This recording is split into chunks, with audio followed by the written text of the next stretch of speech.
Good afternoon, Chairman Kelly. Good members of the board.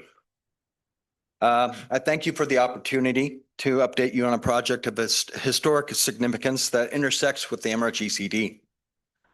This is my second historic data project. The first one completed in 2009 that covered specific available historic data for the Conservancy District. This current project matches the scale and effort of the previous project, with the main exception that Ms. Cecilia Martinez Howard and I are the sole investigators and curators in the project. I'd like to acknowledge Ms. Howard and her sons, Jason and Troy, who are here with us today. This presentation is informational and contextual, intended to document stewardship efforts and historical significance rather than propose operational changes. The purpose of this presentation is to give an overview of a large historic data scanning project and my involvement with the Ross Howard Company. I had met Ross Howard in the early 2000s, near the beginning of my career here at the MRGCD, and over the years had cultivated a relationship with him and an initial understanding of his professional practice. The purpose of this presentation, this project began with a July 2025 call from Miss Cecilia Martinez Howard, widow of Ross Howard, who passed away September 11th, 2022. She offered to donate historic survey materials following the closure of the Ross Howard Company, and the request was routed through the executive office, and I offered to assist with the evaluating of the materials. Given the district's historical connections to the firm, and the materials were reviewed for preservation, digitization, and appropriate archival placement. This presentation is not intended as a comprehensive overview of everything that was held by the Ross Howard Company. It is a representative overview focused on unique and rare historical surveys and plats in New Mexico, particularly within the Middle Rio Grande Valley. This effort was made to focus on surveying records dating from the 1940s and older, as well as other records of historical interest. An intentional decision was made to prioritize uniqueness and evidentiary value over volume, which required discarding many routine or duplicative records. This includes urban renewal projects, infrastructure, and other surveying projects that impact neighborhoods, infrastructure, and rights-of-way projects. That professional legacy is reflected not only in early boundary surveys, but also in later planning materials that document mid-20th century urban change that illustrates how survey work supported community planning. Here we have the redevelopment of the South Borealis area where we are today. The Borealis Industrial Park materials document survey and planning work tied to industrial redevelopment, access, and land use with an established neighborhood south of downtown Albuquerque. The slide on the right shows the location of the MRGCD General Office. These surveys relate to the street and right-of-way acquisitions, and again show how survey records supported infrastructure and access decisions along several longstanding or within several longstanding neighborhoods. After seeing a few of these representative samples, it's worth stepping back for a moment to explain why these records matter beyond their age. Each of these examples shows survey work responding to a specific moment of growth, infrastructure need, or public decision. These records here describe the progression and growth of Albuquerque. Here, this map shows survey work on the extension of Second Street from Indian School Road to the intersection of US Highway 66 and Highway 85 north of Alameda. Second Street did not exist north of Indian School in the early 1930s, and development demanded surveying to determine alignments and property acquisitions for public access. This is a detail of the previous map that shows where Second Street merged along the Alameda Drain.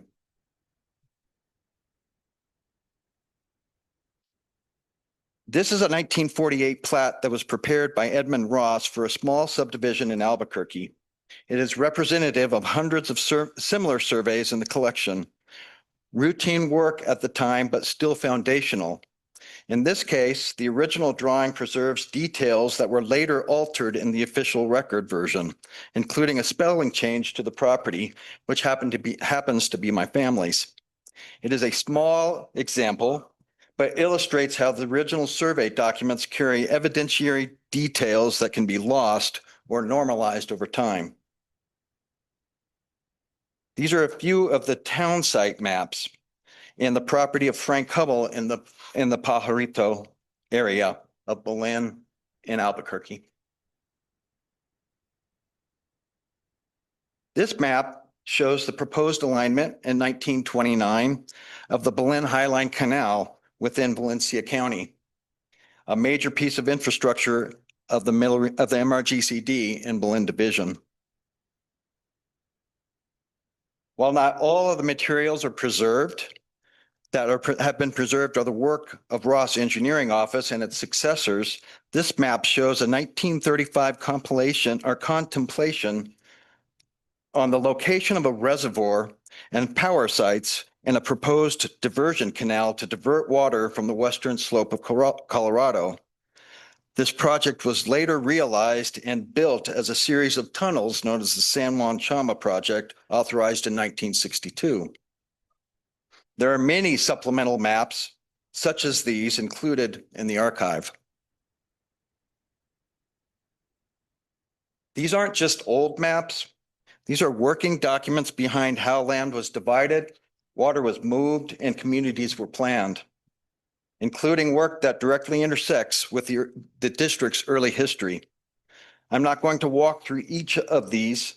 They are here to show the breadth and the continuity of that work.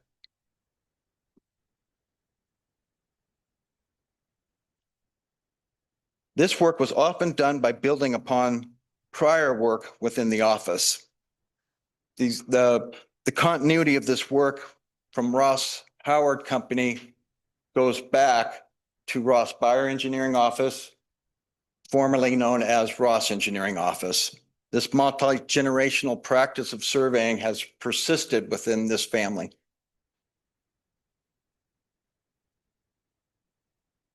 Mr. Pitt Ross. This was possible in this case through a continuous professional practice right here in New Mexico.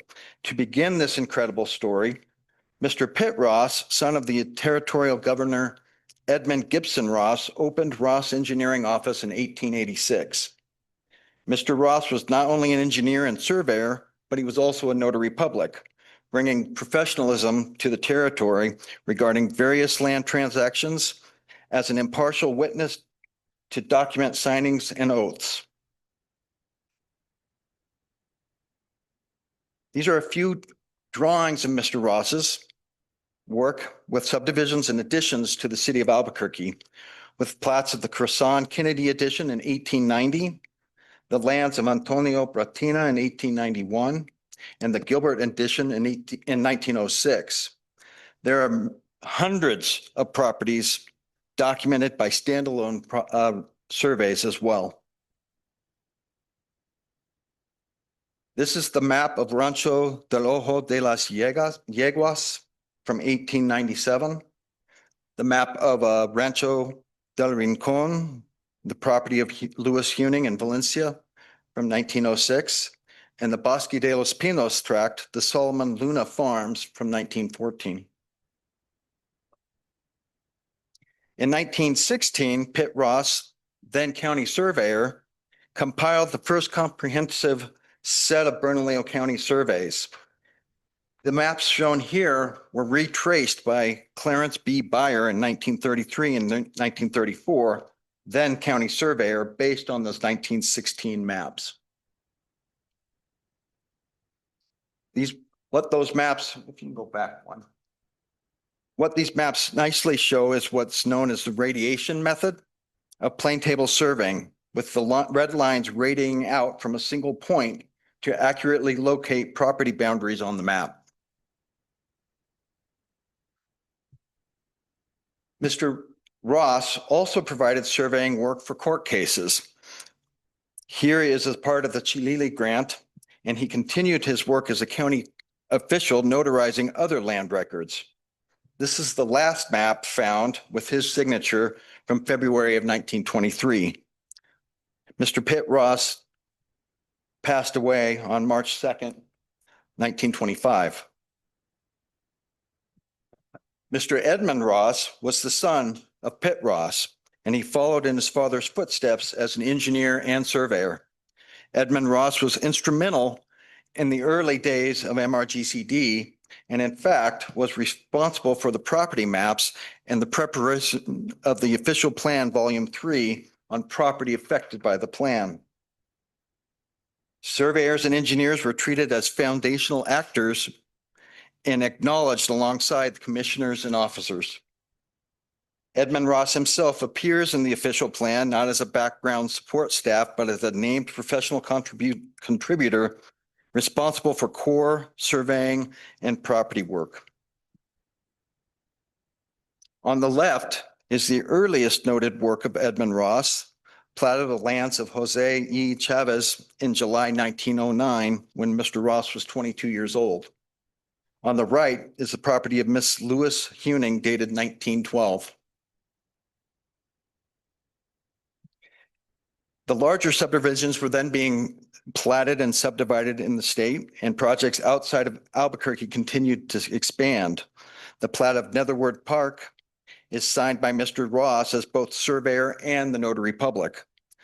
The map on the right is the San Ysidro Trading Company in Sandoval County. Edmund Ross was also a mining engineer. Here are several of his mining claim maps. Edmund Ross passed away on November 14th, 1965. There are other significant holdings within the Ross Howard Company, and they include hundreds of old Spanish land grant maps. Many of these are drawn on linen.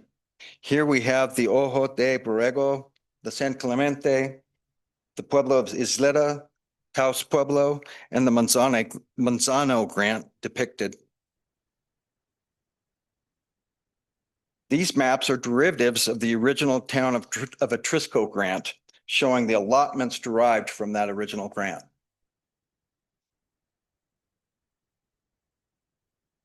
Other maps of historic significance are the USGLO or the U.S. General Land Office reconnaissance maps from the late 1800s. These maps provided some of the first documented evidence of features in the landscape of New Mexico. If you could, you can note the similarities of the reconnaissance map in the upper right and the approved sectional map below it. There are noted similarities between the reconnaissance map and what was published. Other selected records also exist in the archive. Here we have Midway Place, Banner Square, and University Place. The center map for the old Albuquerque High School is a certificate of survey showing the site location on the corner of Central and Broadway. This database table represents the working database being used to track and manage the thousands of scanned survey records. It allows for broad access and searchability while reserving the physical preservation of efforts for truly unique and irreplaceable originals. These records have moved from being historically interesting to being institutionally significant.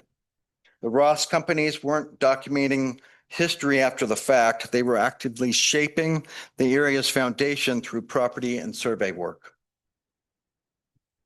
While many surveyors passed through the doors of the Ross Company, here are a few stamps within the collection to recognize their contributions to the profession.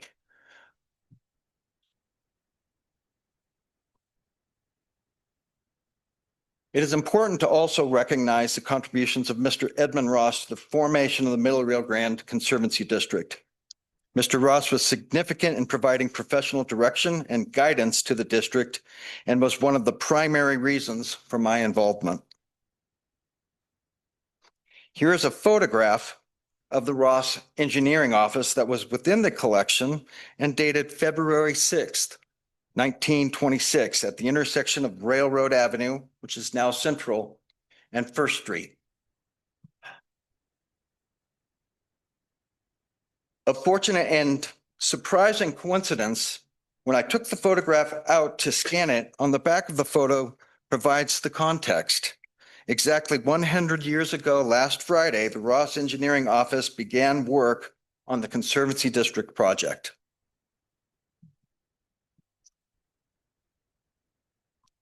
I want to acknowledge Ms. Cecilia Martinez Howard, who is here with us today. She and I have endeavored to preserve and record the records of her late husband's practice for the greater public benefit. Without her, this project would never have occurred. I would like to make a recommendation to the board of directors and formally recognizing the historical significance of the collection generously offered by Ms. Martinez Howard and Mr. Ross Howard's role in the preservation of these records and the district's commitment to stewardship. To clarify what this is not a transfer of district records. It is not a legal or policy action. It is not evaluation or appraisal of the records that we have retained, but it is informational and historical only for the public benefit. In closing, the important story of the district is written in surveys and engineering work that spans the Middle Rio Grande Valley. This preservation effort tells the story of that effort. These records connect us to our past. Thank you. And I stand for questions.